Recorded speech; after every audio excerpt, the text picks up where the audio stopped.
Who the hell let this dirty black beggar into my factory? Wade Prescott, chief engineer, corner office, didn't whisper it. He announced it. 30 workers on the mezzanine turned to watch. Smells like a sewer pipe dressed like a dumpster fire. He stepped closer. This is $100 million facility, not a homeless shelter. Laughter in waves. One worker sprayed air freshener. Another whistled like calling a stray. Someone hollered, "Which trash can did you crawl out of?" The man stood still, oil-black hands gripping a battered red toolbox. He said, barely above a whisper, "I'm just the mechanic called to look at the turbine." Mechanic? Wade turned to his audience. A dirty black mechanic thinks he's gonna fix what my whole team couldn't. Every factory worker laughed. 30 men, one sound. None of them knew that minutes before a $100 million shutdown, this dirty black mechanic would fix what no one else could. His name was Desmond Monroe. Des. 42 years old, black, freelance industrial mechanic.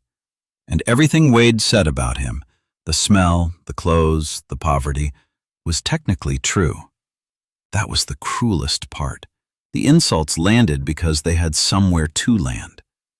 He was gaunt, cheekbones sharp enough to cast shadows, wrists like bundled wire.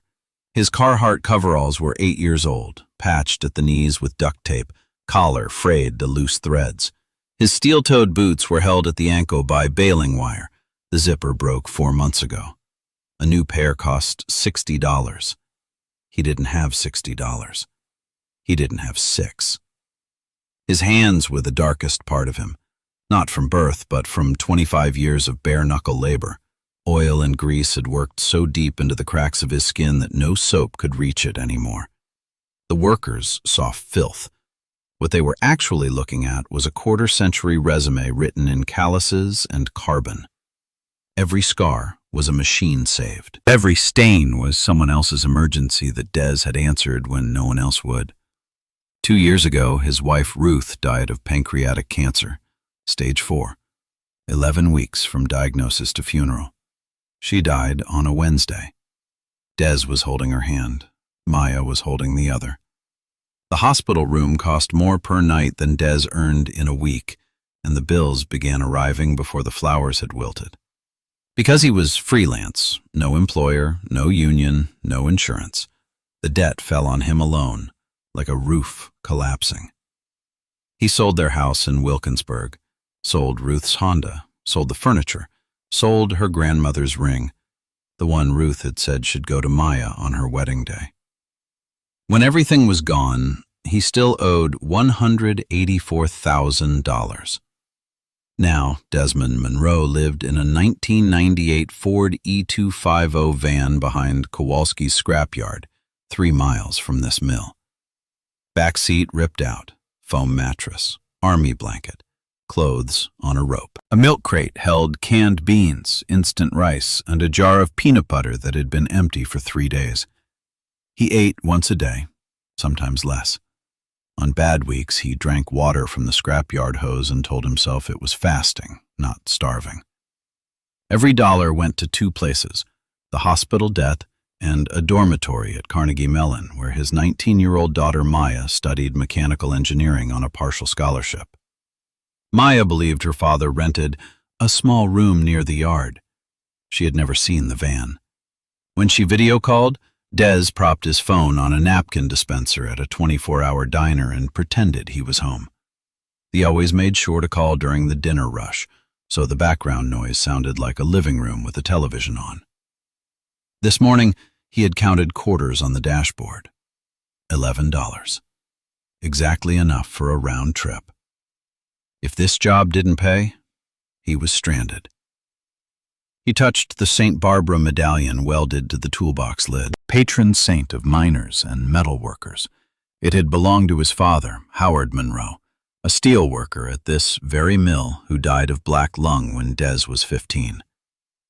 The morning Howard died, he had gripped Des's hand and said one thing. Don't let the machines go quiet, son. Des had kept that promise for 27 years. This toolbox was the only inheritance he received, the only thing he never sold.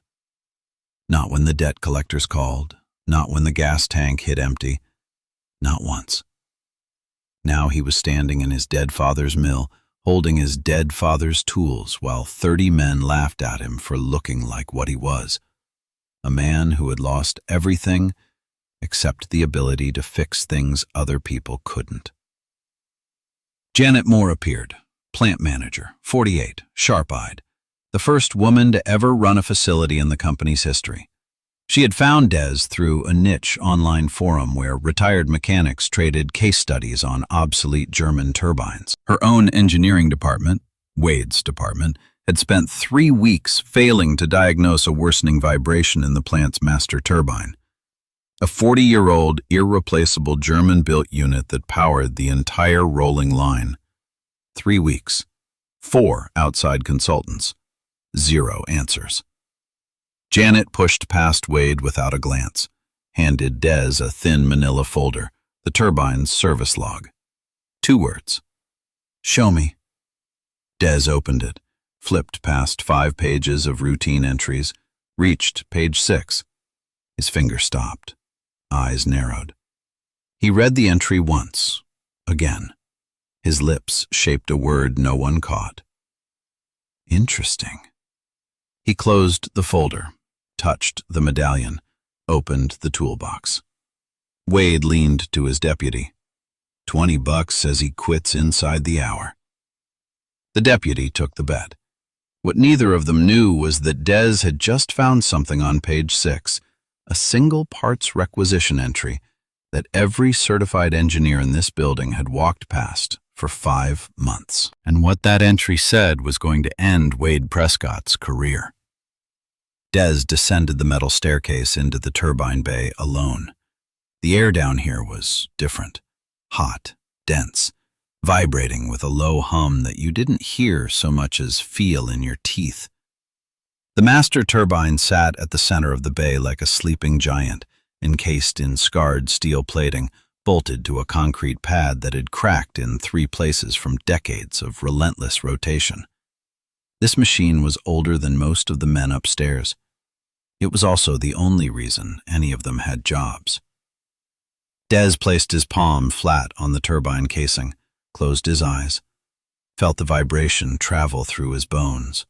Not just the normal hum, but something underneath it. A stutter. A rhythm that shouldn't be there, like a heart skipping every 4th beat. He had felt this before. Twice in 30 years. Both times the machine was dying and nobody knew it. He opened his eyes. He knew. Then the alarm scream. Red strobes erupted across the bay. The overhead display flashed. Bearing temperature, critical. Within seconds, the control room upstairs was chaos. Phones ringing, engineers shouting over each other, and on the main screen, a video call connecting to corporate headquarters in Cleveland. Richard Cole appeared on screen. VP of Operations, gray suit, gray hair, gray patience. 60 minutes, Cole said. No greeting, no context, just the number. Stabilize that turbine in 60 minutes or I'm authorizing a full emergency shutdown. The room understood what that meant. Every person who had worked in a steel mill for more than a year understood what that meant.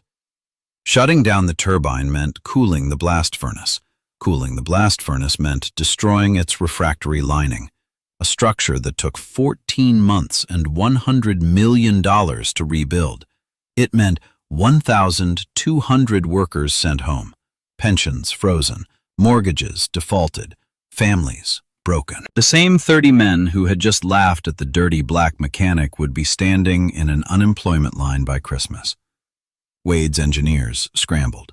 They pulled up schematics, ran diagnostics, argued with each other in voices that got louder as answers got scarcer. But they had nothing.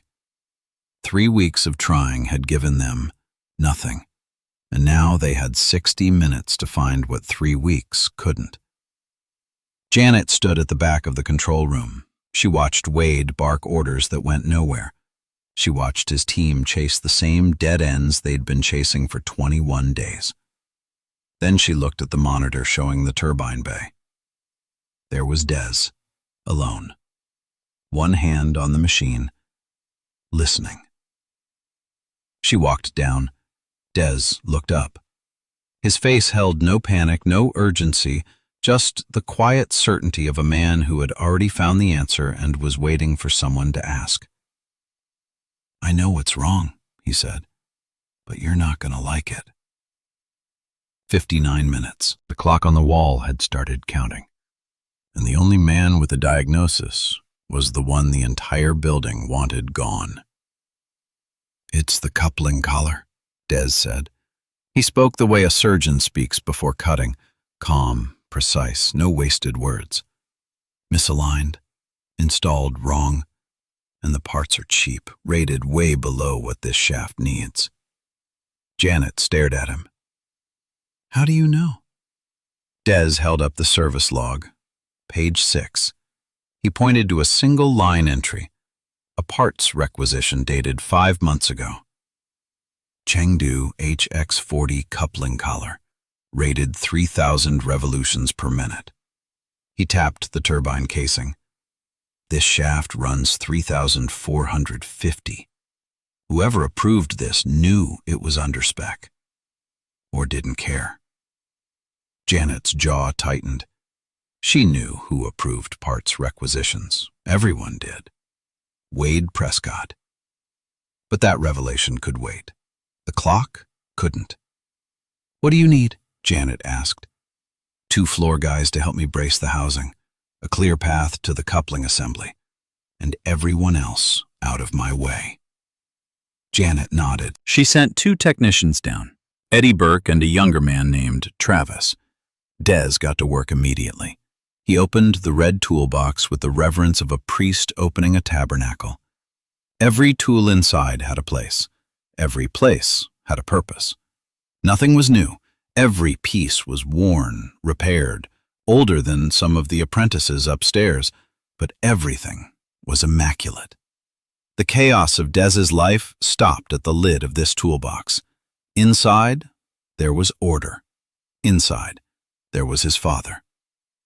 He selected a torque wrench, a dial indicator, and a stethoscope-like instrument with a long metal probe, a contact vibration analyzer that most modern mechanics had never seen, because most modern mechanics didn't need to listen to machines the way Des did. They had software. They had sensors.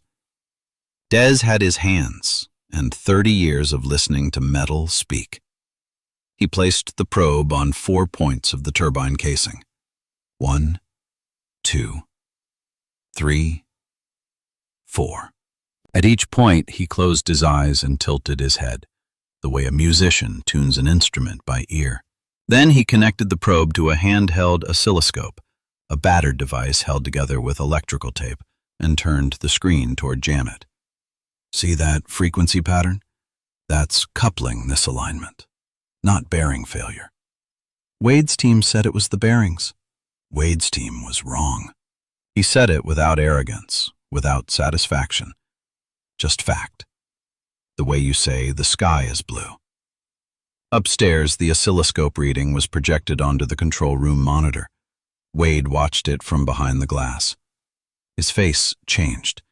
Not to embarrassment, not yet, but to something worse. Fear. Because if the coupling was the problem, then the parts requisition was the cause, and the parts requisition had his signature. Wade picked up his radio. "Eddie, Travis, report to fire watch stations immediately. That's a direct order." Eddie looked at Des. Des was elbow deep in the turbine housing, fingers working a seized bolt. "We're assisting the contractor." "Fire watch, now! That's not a request." Eddie hesitated, looked at Des. Des didn't look back. He just kept working, his jaw set, his hands steady. Eddie left. Travis followed. Just like that, Des was alone. The 2 men Wade sent to help, The only two hands Des had were pulled away on a fabricated order.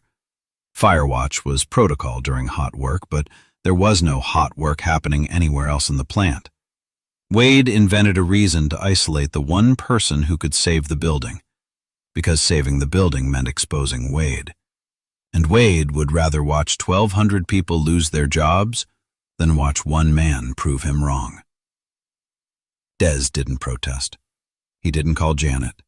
He didn't waste a single second on politics. He simply adjusted. He braced the housing plate with his boot, used his left hand as a lever, and continued working the seized bolt with his right. Alone. The way he had done everything for the past 2 years. Alone. 51 minutes left. He needed to hear Maya's voice, not for comfort, for data. The coupling's original torque specifications were in German, published in a 1981 Kreutzer Energie technical manual that existed in exactly 3 places: the manufacturer's archive in Stuttgart, a retired engineer's bookshelf in Dusseldorf, and a PDF that Maya had found 2 years ago during a research project and bookmarked on her laptop. Des pulled out his phone. The screen read 3%. No charger. His had broken last week, and a replacement cost $12 he didn't have. $12. The price of a charging cable was the distance between saving this plant and failing it. He called Maya. She picked up on the second ring. Dad? I'm between classes. What's? I need the Kreutzer HX spec sheet, the 81 manual, coupling torque values for the 3450 series. A pause, then the sound of a laptop opening. Maya didn't ask why. She didn't ask where or how or what's going on. She knew her father's voice, the one that meant, this matters, right now. She had heard it the night her mother's monitor started beeping wrong. She had heard it the morning Des told her the house was sold. She heard it now. Keys clicking. Got it. Page 44. Primary coupling torque 340 Newton meters. Secondary seat 280. Axial play tolerance 0.05 millimeters. Read them again. Slower. She did. Des repeated each number under his breath as he worked, his fingers translating data into motion with the seamless fluency of a man who thought in metal. The phone sat on the turbine housing, speaker crackling, Maya's voice the only human sound in the bay. The battery dropped to 2%. Pete Holloway saw it. Pete was 58, a welder, 30 years on this floor. He had been on the mezzanine when Des walked in. He hadn't sprayed air freshener. He hadn't hollered from the railing.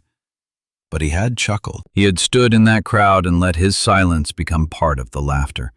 He had watched a man be humiliated and done nothing, because doing nothing was easy, and 30 years of doing nothing had become a habit that felt like survival. But now Pete was watching something that made his habit feel like cowardice. A starving man, working alone, trying to save every job in this building, including Pete's, with a dying phone and 2 hands that the whole floor had called dirty. Pete walked to the break room, came back with a charger, plugged it in next to Des without a word. Then he picked up a rig light, a heavy, battery-powered work lamp, and held it over Des's workspace. Steady, silent. His hands were shaking slightly, but his grip was firm. No one asked him to do any of this. Des looked up. Their eyes met. Des nodded once. Pete nodded back. That was the whole conversation. 2 men, 1 nod. More said in that silence than in all the laughter on the mezzanine. The air freshener guy, his name was Colton, drifted down from the mezzanine. He didn't offer help, he just stood at the edge of the bay, arms crossed, watching. Then another worker came. Then 2 more. The mocking crowd was becoming an audience. The laughter was becoming silence. And the silence was becoming something that felt, for the first time, like respect. 42 minutes left. Temperature gauge climbing. The turbines bearing heat had entered the amber zone, not yet critical, but trending toward it with the slow certainty of a fever that won't break. Des removed the coupling collar. What he found underneath stopped him cold. The cheap Chengdu collar hadn't just misaligned, it had scored the turbine shaft. Deep grooves cut into hardened steel by months of off-axis vibration. Even if Des replaced the collar with a perfect part, those grooves would destroy any new shim within hours. The shaft itself was damaged. The problem wasn't just the part, it was what the part had done to the machine. The official repair procedure for a scored turbine shaft required a full shutdown, a crane extraction, and 6 weeks in a machine shop. Des had 38 minutes. There was one other option: micro-welding, laying tiny beads of filler metal into the grooves while the shaft continued to spin at 200 revolutions per minute, smoothing the surface without stopping the machine. It was a technique that existed in theory, in old textbooks, and in the hands of maybe a dozen people on Earth. The safety manual said it couldn't be done without shutdown. The safety manual had never met Howard Monroe. Des reached into the bottom of the red toolbox. Hidden beneath a false panel was a compartment his father had built, a space just large enough for one tool. He lifted it out. A TIG welding torch, hand-bent at a precise 22-degree angle, wrapped in leather at the grip. Howard Monroe had fabricated it 40 years ago in a garage that didn't have electricity, running the welder off a car battery and a prayer. Des held it the way you hold something holy, the way you hold the last thing your father ever made. "Dad always said the machine will talk to you," he murmured. "You just gotta be quiet enough to listen." His hands were trembling, not from fear, from hunger. He hadn't eaten since yesterday, a half portion of rice and canned beans that he'd split into 2 servings and only eaten 1. The other half was still in the van, saved for tonight. If there was a tonight. He gripped the turbine casing with one hand, breathed through his nose, steadied himself. Fired the torch. Blue light filled the bay. Then the overhead lights flickered, once, twice, and the hum of the entire plant shifted down half a tone. The power grid was starting to buckle. 22 minutes left. The temperature gauge had crossed into amber and was flirting with red. Des was welding millimeter beads into the shaft grooves, his face inches from metal spinning fast enough to kill him when the staircase behind him rang with boots. 2 security guards, company badges, hands on their belts. Behind them, Wade Prescott. "That man is unauthorized personnel in a hazardous zone," Wade said. He was speaking to the guards, but his voice was pitched for the entire floor. "Remove him. Now." The guards stepped forward. Pete shifted the rig light but didn't put it down. The workers who had gathered at the edge of the bay went rigid. Even the turbine seemed to hold its breath, though that was just the vibration cycling through another skip. Des turned off the torch, set it down gently on the toolbox, the way you set down something you might need again very soon. Then he stood up, slowly. He was taller than Wade by 3 inches, but thinner by 40 pounds. The coveralls hung off his frame like a flag on a windless day. His face was streaked with sweat and carbon. His eyes were perfectly still. He looked at Wade, not with anger, not with pleading, with the calm of a man who had buried his wife, lost his home, and eaten 1 meal a day for 2 years. A man who had already survived the worst thing that could happen to him. A man who had nothing left to lose except the truth. And the truth was on page 6. "You used Chengdu couplings," Des said, quiet, almost gentle. "Rated 3,000 revolutions per minute on a shaft that runs 3,450. Wade's smirk cracked, just barely. "You don't know what you're—" "Page 6. Des didn't raise his voice. He didn't need to. The silence in the bay did the work for him. You signed the purchase order yourself, 5 months ago. I saw it before anyone even called the alarm. Silence. Total. The kind of silence that has weight, that presses on your chest and makes you aware of your own breathing. Every worker on that floor turned to Wade, the guy who sprayed air freshener, the guy who hollered about the trash can. Colton, who had drifted down from the mezzanine, Pete, still holding the rig light, all of them, looking at Wade now the way they had looked at Des an hour ago. Except this time, there was no laughter, because Des wasn't finished. Those couplings cost 60% less than OEM. The price difference on a bulk order that size? About $40,000. Des paused, let the number settle into the room like a stone sinking through water. Funny how the supplier is a company nobody's heard of. Funnier how the money went somewhere the books don't show. Wade's face went white. Not embarrassed white, caught white. The color of a man watching his own signature become evidence. The revelation reframed everything. This wasn't a turbine malfunction. This was a cover-up. Wade had purchased under-spec parts, pocketed the difference through a kickback arrangement with a discount supplier, and buried the paper trail for 5 months. The vibration, the bearing heat, the $100 million threat, the 1,200 jobs hanging by a thread. All of it traced back to one man's greed and one purchase order on page 6. Janet Moore stepped between the security guards and Des. She removed her glasses, put them back on. Her tell, every worker knew it. The sign that something irreversible was about to happen. Wade? Her voice was flat as a blade. You're done here. Don't touch anything. Wade opened his mouth, closed it, looked at the guards. The guards looked at Janet. Janet outranked him.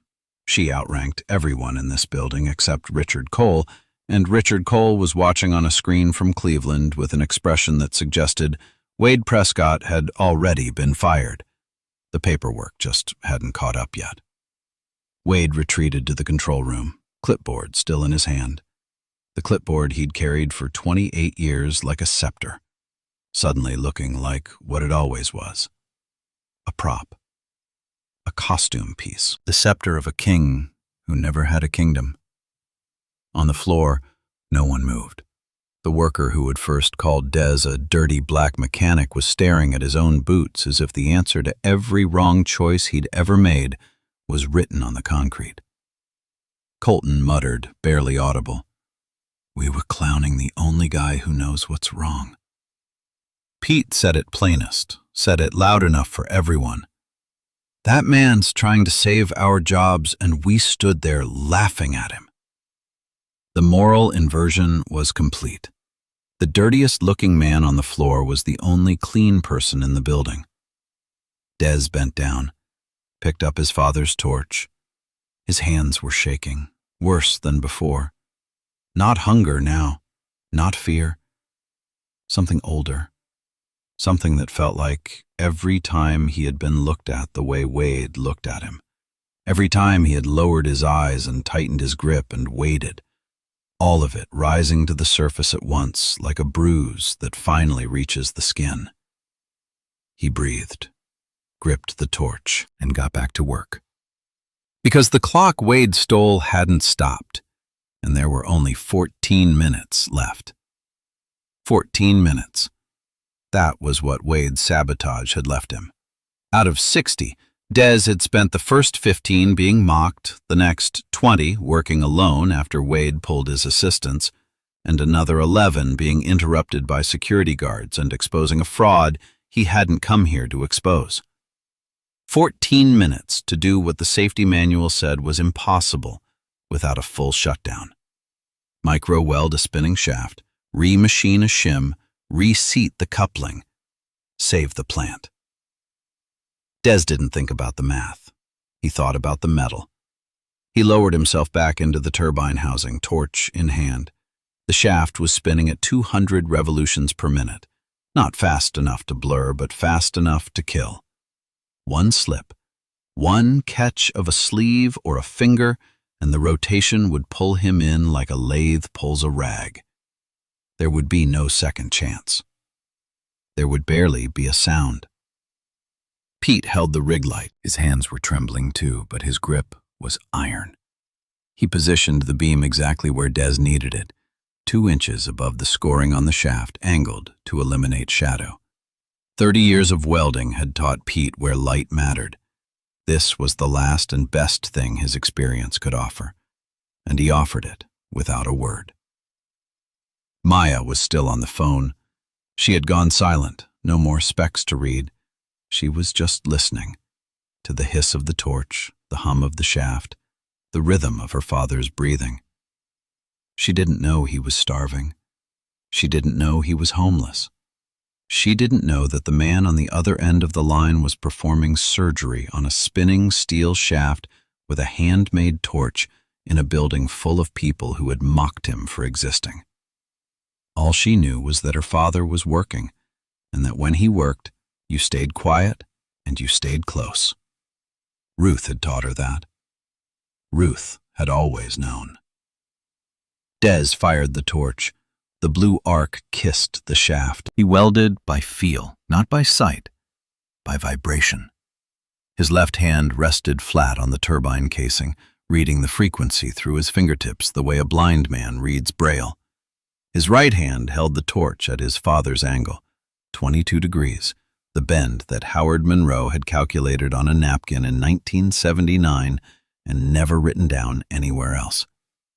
When the weld puddle was right, the metal sang, a faint high harmonic, almost inaudible under the machinery roar that told Des the filler was bonding, the groove was filling, the shaft was healing.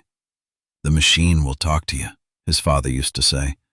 "You just got to be quiet enough to listen." Des listened. The metal sang.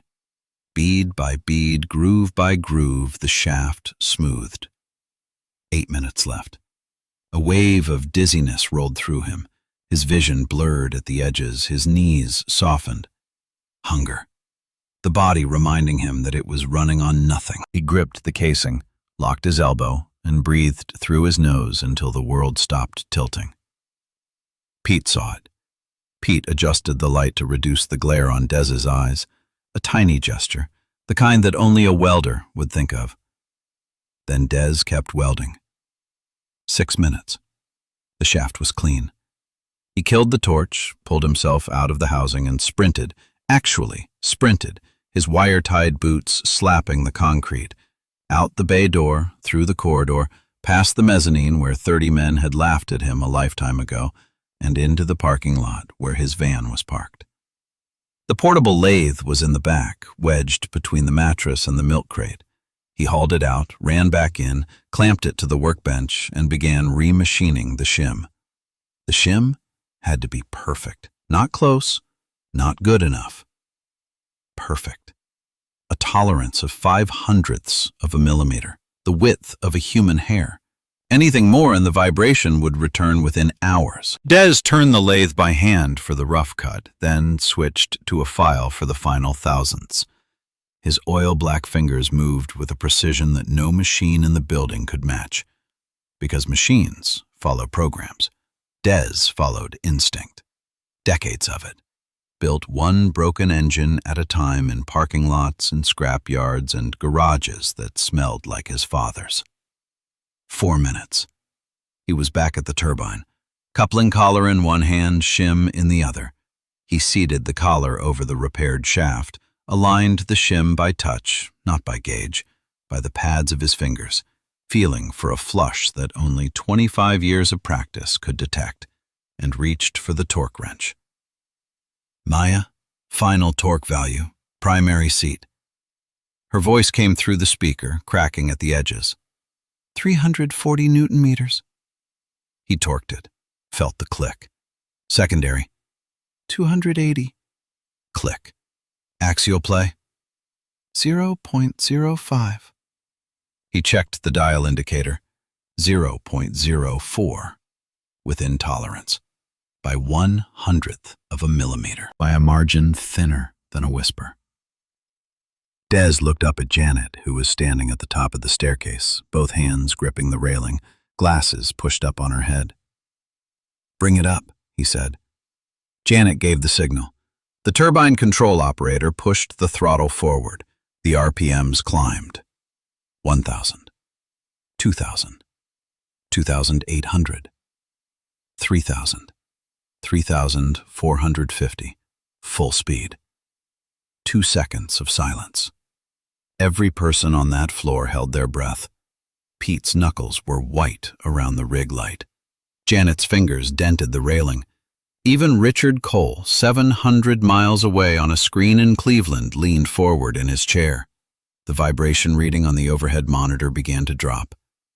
11.2 millimeters per second. 7.4. 4.6. 1.1. 0.8. Within tolerance. Well within tolerance. The temperature gauge, which had been climbing for the last hour like a countdown to catastrophe, stopped, held, then slowly began to reverse.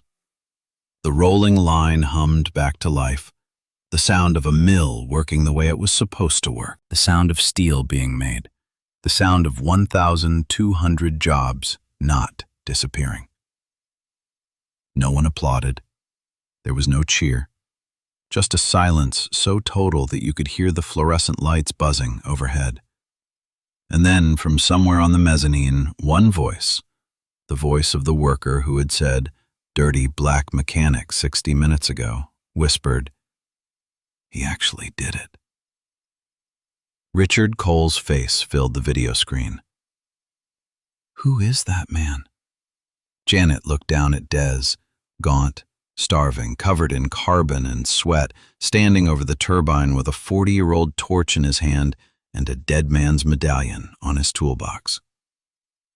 "That's the mechanic you almost didn't let in the building." But through the control room glass, someone saw something that turned relief into dread. Wade Prescott, hunched over a terminal, frantically deleting files from the procurement system. Janet was in the control room within 90 seconds. She found Wade standing at the procurement terminal, fingers moving across the keyboard with the desperate speed of a man trying to erase his own name from a crime scene. His clipboard lay on the floor. He hadn't noticed he'd dropped it. 28 years of carrying it, and he'd finally let it go. Not with dignity, but with panic. "Step away from that terminal." Wade didn't turn around. "I'm running routine maintenance on the..." "Step away."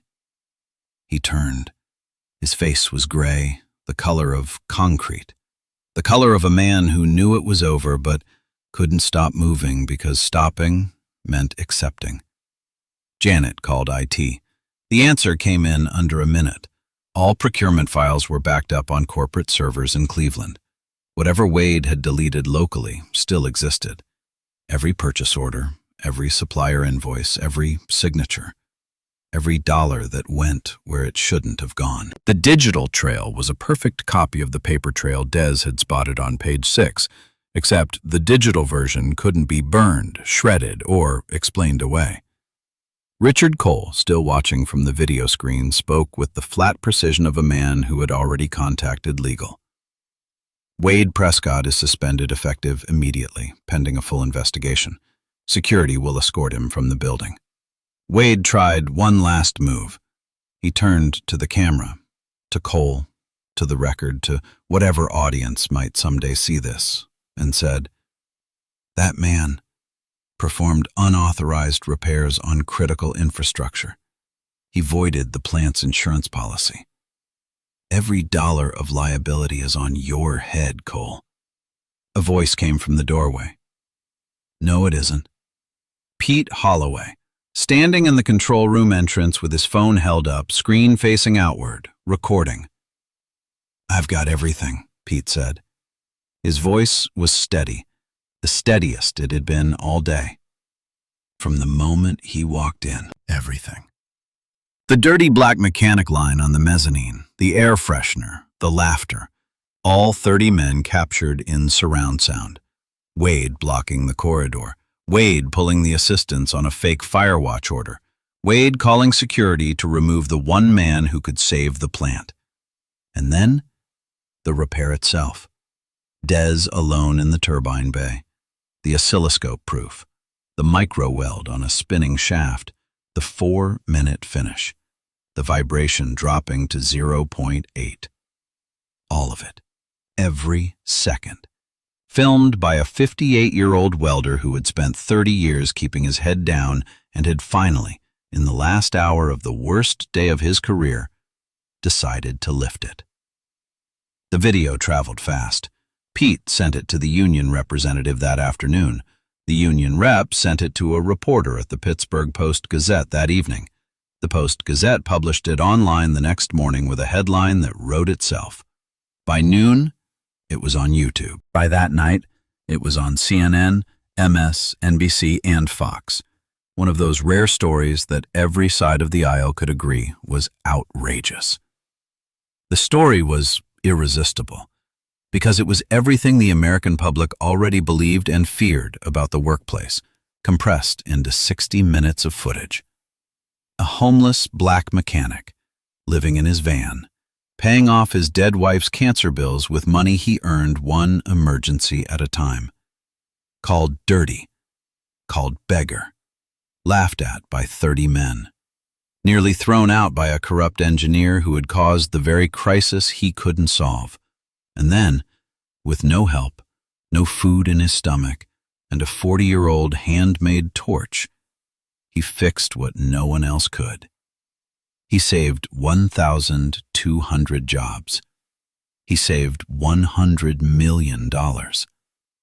And he did it in the final minutes, because the man who mocked him had stolen the rest. Wade Prescott was fired within the week. The internal investigation uncovered the full scope of the kickback scheme. $40,000 skimmed across 6 purchase orders over 5 months, routed through a shell supplier that existed only on paper. Federal prosecutors opened a case. On cable news, an anchor read a quote from an anonymous Braddock steelworker. The quote was simple, and it would become the most shared line of the entire story. We laughed at the one man who was trying to save us. 3 weeks later, the Braddock steel mill was running at full capacity. The turbine's vibration held steady at 0.7 millimeters per second, better than it had been in years. The blast furnace was hot. The rolling line was moving. The parking lot was full. And in the plant manager's office, Janet Moore sat across from Desmond Monroe and offered him something no one had ever offered him before. Chief Reliability Engineer, she said. New position. Created for you. Full salary, full benefits, full authority over every piece of critical machinery in this facility. You answer to me, and no one else. Des sat in a chair that was too clean for his coveralls. He hadn't changed clothes. He didn't own anything else. The red toolbox was on the floor beside him, the St. Barbara medallion catching the overhead light the way it always did, as if Howard Monroe was in the room, listening. Des didn't answer immediately.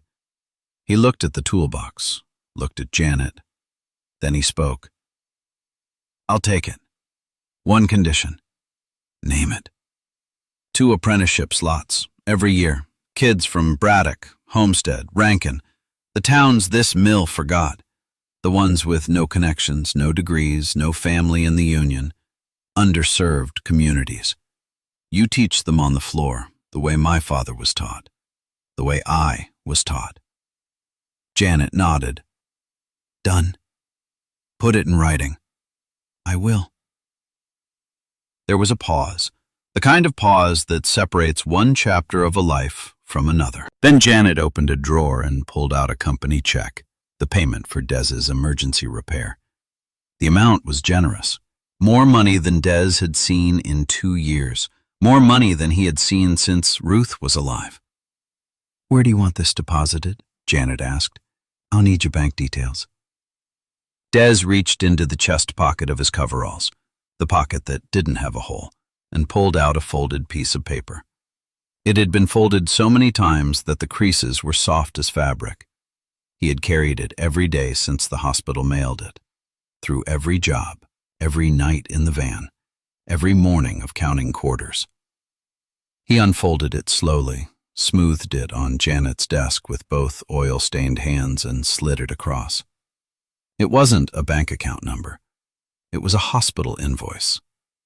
Ruth Monroe, Braddock General Hospital, Oncology Department. Date of service, March through May, 2 years prior. Total outstanding balance, $184,000. Pay this first, Des said. 2 words, 3 syllables. The quietest sentence in the story, and the loudest thing he had ever said. Janet looked at the number, then she looked at Des, at the duct-taped knees, the wire-tied boots, the hands that would never be clean, the cheekbones that told you exactly how many meals he had been skipping, at the man who had just saved her plant, her career, and 1,200 families, and whose first and only request was to settle a dead woman's medical debt so he could stop carrying her invoice in his pocket like a wound that wouldn't close. For the first time in the story, Janet Moore cried. She didn't make a sound. She just removed her glasses, pressed her fingers to her eyes, and let the tears come, quickly, silently, the way people cry when they realize they've been standing next to a tragedy and didn't notice until it introduced itself. Then she put her glasses back on and picked up the phone. The company paid the full amount by the end of the week, $184,000. Cleared. The invoice that had followed Des through 2 years of grief, hunger, and wire-tied boots. Gone. Paid by the same mill that had laughed at him 3 weeks ago. Maya came to the plant on a Saturday. She had driven from Carnegie Mellon after seeing her father's name in the news. Not the viral video, which she hadn't watched yet, but a small article in the Post-Gazette that mentioned freelance mechanic Desmond Monroe as the man who prevented the Braddock steel shutdown. She found him in his new office. It was small, a converted storage room with a metal desk, a phone, and a window that looked out over the turbine bay. His name was on the door. Desmond Monroe, Chief Reliability Engineer, printed on a plastic placard that still smelled like the label maker. Dad, she stood in the doorway. You have an office. Des smiled, the kind of smile that holds back a flood. Apparently. Maya walked in. She looked around the way you look around a place that doesn't match the story you've been told. Her eyes found the red toolbox in the corner, the St. Barbara medallion gleaming. She knelt beside it and touched the medallion the same way Des always did. 2 fingers, gentle, like greeting someone you love. You're not going to use this anymore? Every day, Des said. That's where the real work happens. Then Maya saw the keys on his desk. A Ford keyring, the E250 logo on the fob. She picked them up, turned them over. And in that moment, the way a crack spreads across glass before the whole thing shatters, she understood. Dad, her voice changed. These are van keys. Des said nothing. His face didn't move, but his hands, those oil-black, cracked, permanent stained hands, gripped the edge of the desk. The van. The one you said was your work truck. Maya's hands were shaking now. Is that where... Maya, is that where you've been living? Silence. The longest silence in the story. Longer than the 2 seconds before the turbine restarted, longer than the pause before Des said, Page 6. This was a silence that carried 2 years of lies told out of love. 2 years of diner counter video calls. 2 years of a father choosing hunger so his daughter could choose her future. Maya sat down on the floor of the office, not in a chair, on the floor. She pulled her knees up and pressed her face into them and cried in a way that Des had heard only once before, at Ruth's funeral. The sound of a person discovering a grief they didn't know they were carrying. Des knelt beside her, put his arms around her. His oil-stained hands, the hands 30 men had called dirty, held his daughter the way they held the toolbox, like something sacred, like the last thing worth holding. "You never missed a tuition payment," he said. "That's all that mattered." "Dad, you were starving." "You were studying. That mattered more." They stayed like that for a long time. The turbine hummed below them. The mill worked around them. And for the first time in 2 years, Desmond Monroe was holding the only person who had ever known exactly who he was, and who now, finally, knew everything. The following Friday, Pete Holloway organized a small ceremony on the factory floor. No speeches from management, no corporate PR, just Pete, a folding table, a sheet cake from the supermarket, and every worker on the day shift standing in a loose circle. They came to Des one at a time. Handshakes, some clumsy, some firm, some accompanied by words that had clearly been rehearsed in a bathroom mirror that morning and still came out sideways. The man who had sprayed air freshener said, "I was an idiot. I'm sorry." Colton, who had hollered about the trash can, said, "You didn't owe us anything, but you saved us anyway." The last man in line was the one who started it all. The worker from the cold open, the first voice, the first cruelty. The man who had announced to 30 colleagues that dirty black mechanics didn't belong on his floor. He stood in front of Des for a long time, jaw tight, eyes wet. His hands hung at his sides like he didn't know what to do with them. The hands of a man who had never learned how to apologize because he had never needed to, until now. "I didn't just laugh," he said, his voice cracked. "I started it. I said the words, and you saved my job anyway." Des looked at him, not with triumph, not with resentment, with something that looked impossibly like understanding. Like a man who knew that cruelty is often just fear wearing a louder shirt. He extended his hand, the oil-black, cracked, permanent-stained hand that had held the torch, turned the wrench, and kept the mill alive. "Then let's build something better." They shook hands, and the floor, the same floor that had roared with laughter 60 minutes before the shutdown, was completely, reverently silent. That week, Koitze Energie, the German manufacturer of the turbine, contacted Des directly. They had seen the video. They wanted him on their Global Field Service Advisory Board. He would be the first American member. The first without a formal degree. They didn't care about his credentials. They cared that he could hear a shaft sing. Richard Cole flew in from Cleveland, not for a photo opportunity, not for damage control, to sit in Des's small office and offer a consulting contract across 8 plants nationwide, on Des's terms, on Des's schedule. Des agreed to all of it. Then he drove away from the plant in the E250, the same van he'd slept in, but which now felt less like a coffin and more like a chrysalis, something he'd survived, something he'd outgrown. His phone buzzed, a text from a number he didn't recognize.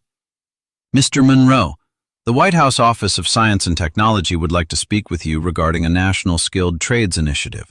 Please call at your earliest convenience."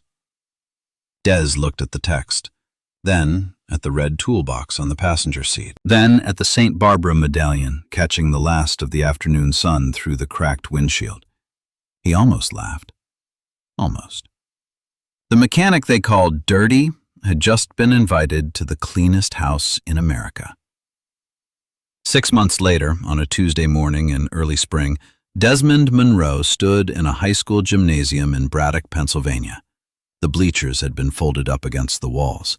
50 metal chairs were arranged in rows on the polished floor. In every chair sat a teenager, some in hoodies, some in hand-me-downs, some in clothes that looked like they'd been ironed that morning by a grandmother who understood that today was important. Behind Des, a banner hung from the basketball hoop. Monroe Trades Initiative, First Class. On the folding table in front of him sat the red toolbox. Open. The St. Barbara medallion caught the gymnasium light and threw a small, bright circle on the ceiling, like a second sun. The tools inside were arranged the same way they had always been, the way Howard Monroe had arranged them 40 years ago. Wrench on the left, dial indicator in the center, the hand-bent TIG torch in the bottom compartment. Waiting. Des looked at the 50 faces looking back at him, some eager, some skeptical. Some already building walls against disappointment because hoping had burned them before. He knew every one of those expressions.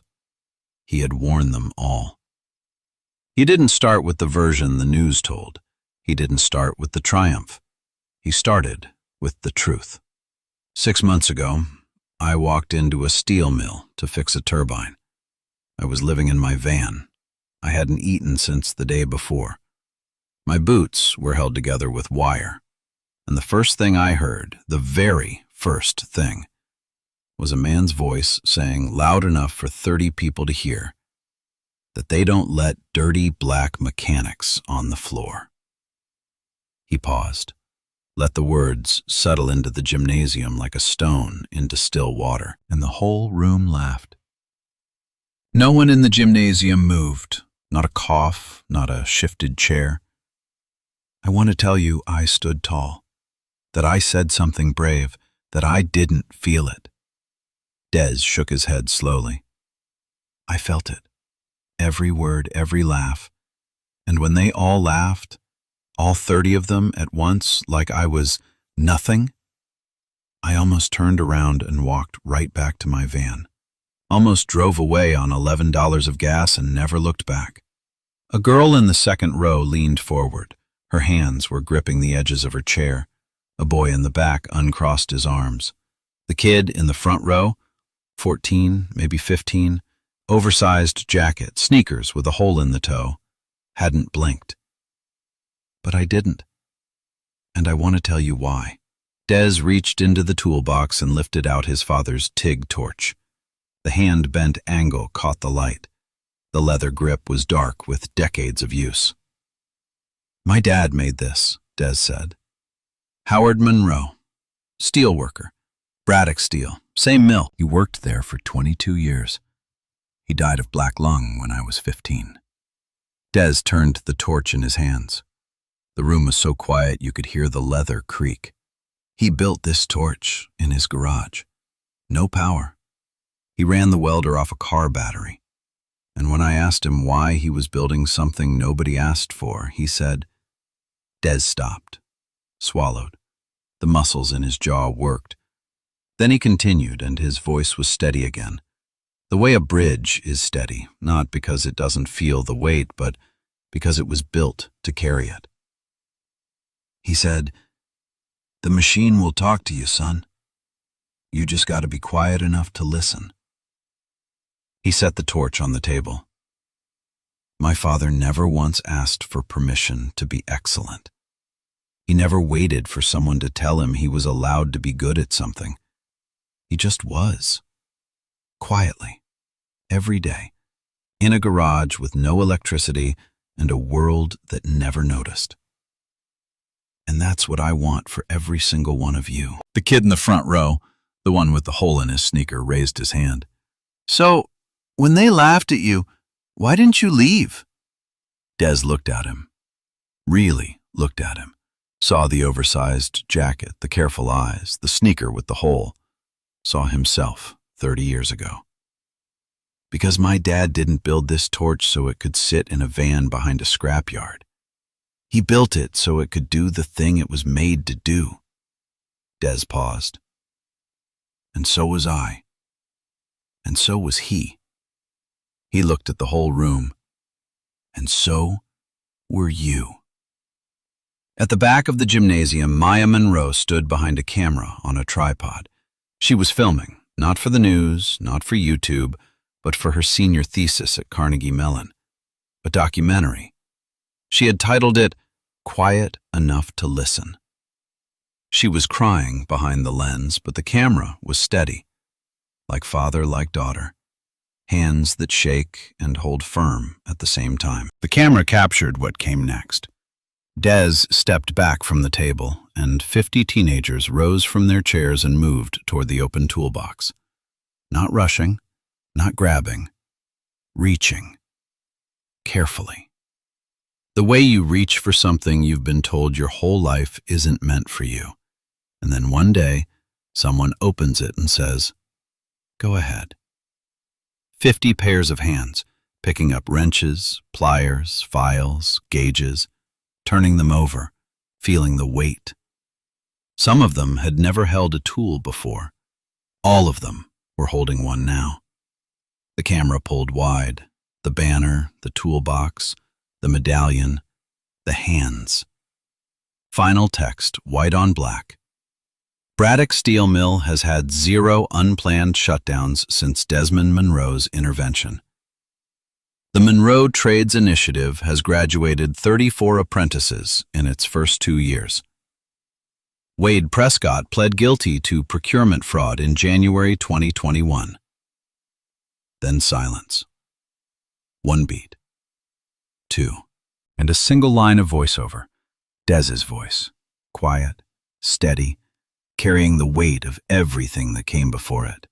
They laughed because they didn't understand. He stayed because he did. If you've ever been the person no one believed in, the one they looked past, laughed at, counted out, share this story. And if you know a Des, someone out there working harder than anyone sees, staying quiet when the world is loud, tell them something today. Tell them, we see you.